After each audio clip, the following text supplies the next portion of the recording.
I think that an important,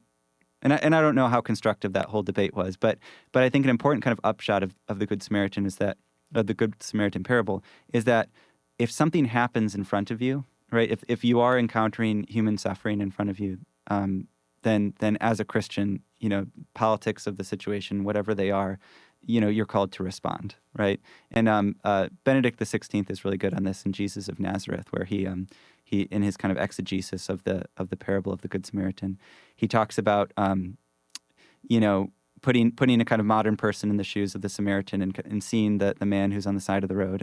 and kind of worrying about whether you have the expertise to help that person, or if you have the kind of the ability to help that person, and instead having this kind of posture of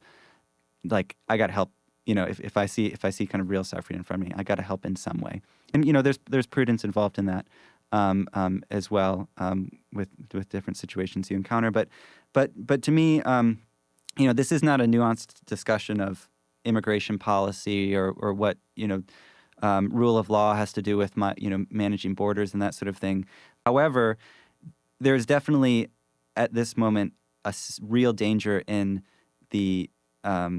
kind of pendulum swinging very far in the opposite direction, where there does seem to be a kind of lack of appreciation of the dignity of people who have come to this country seeking a better life, and so I read these few paragraphs as a serious exhortation that